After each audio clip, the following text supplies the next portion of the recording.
Hello dear friends, एक बार फिर से स्वागत है पंचतंत्र की कहानियों में।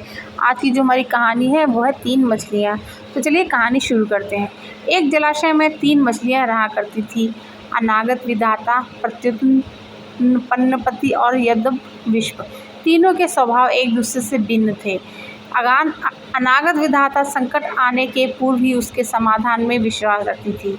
प्रत्युत्पन्नमति की सोच थी कि संकट आने पर उसका कोई ना कोई समाधान निकल ही आता है, और यब्ध विश्व किस्मत के भरोसे रहने वालों में से थी। उसका मानना था कि जो किस्मत में लिखा है वह तो होकर ही रहेगा, चाहे कितनी ही प्रयत्न क्यों ना कर लिए जाएं, उसे टाला नहीं जा सकता। तीनों मछलियाँ जिस जलाशय में रहती थी वह मुख्य नदी से जुड़ा हुआ था, किंतु घनी झाड़ियों से ढका होने के कारण सीधे दिखाई नहीं पड़ता। यही कारण था कि वह अब तक मछुआरों की दृष्टि से बचा हुआ था। एक शाम मछुआरे नदी से मछलियां पकड़कर वापस लौट रहे थे।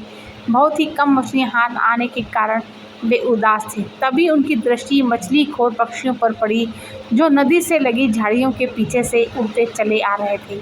उन मछली खोर पक्षियों की चोंच में मछलियां दबी हुई थी।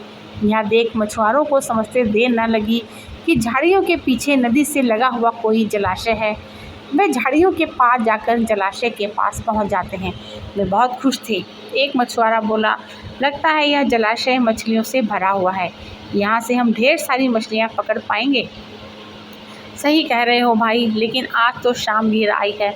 कल सुबह सुबह आकर यहाँ पर अपना जाल बिछाते हैं, दूसरे मछुआरे ने कहा।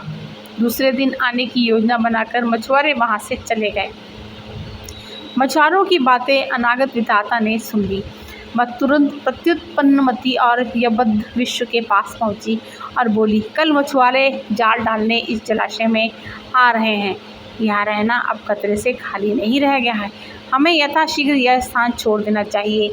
मैं तो तुरंत ही नहर से होती हुई नदी में जा रही हूँ, तुम लोग भी साथ चलो। अनागत विधाता की बात सुनकर प्रत्युत्पन्नमति बोली, अभी खतरा आया कहाँ है, हो सकता है कि वो आए ही नहीं। जब तक खतरा सामने नहीं आएगा मैं जलाशय छोड़कर कहीं नहीं जाऊंगी। हो सकता है कि मछुआरों को मछलियों से भरा कोई दूसरा जलाशय मिल जाए और वे यहाँ आने का इरादा छोड़ दें। यदि वे आ भी जाते हैं तो भी ये संभव है कि मैं उनके जाल में फंसूँ ही ना। यब्ध विश्व बोली, किस्मत के आगे क्या भला किसकी चलती है। मछुआरों को आना होगा तो आएंगे, मुझे उनके जाल में फंसना होगा तो मैं फंसूँगी ही। मेरे कुछ भी करने से किस्मत का लिखा थोड़े ही बदल जाएगा। अनागत विधाता ने अपनी योजना अनुसार वहाँ से प्रस्थान करना ही उचित समझा और वह तुरंत वहाँ से चली गई। प्रत्युत्पन्नमति और यब्ध विश्व जलाशय में ही रुकी रहीं। अगले दिन सुबह मछुआरे जाल लेकर आए और जलाशय में फेंक दिया। संकट सामने देख बचाव हेतु प्रत्युत्पन्नमति अपना दिमाग दौड़ाने लगी। उसने इधर उधर देखा, किंतु उसे कोई खोखली जगह नहीं मिली। वो जहाँ जाकर वह छुप सके। तभी उसे एक ऊद बिलाव की सड़ी हुई लाश पानी में तैरती हुई दिखाई पड़ी। वह उस लाश में घुस गई और उसकी सड़ान अपने ऊपर लपेटकर बाहर आ गई। थोड़ी देर बाद वह एक मछुआरे के जाल में फंस गई। मछुआरे ने जब जाल बाहर निकाला और सारी मछलियों को जाल से एक किनारे पर उलट दिया, तब प्रत्युत्पन्नमति सड़ान लपेटे हुए मरी मछली की तरह जमीन पर पड़ी रही। उसमें कोई हलचल न देख मछुआरे ने उसे उठाकर सूंघा।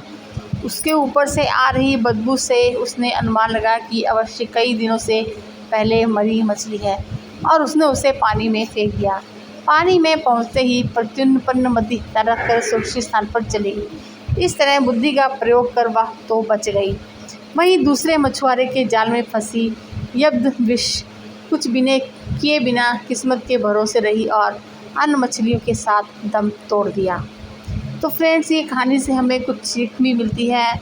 सीख ये देती है कि किस्मत उसी का साथ देती है जो खुद का साथ देते हैं।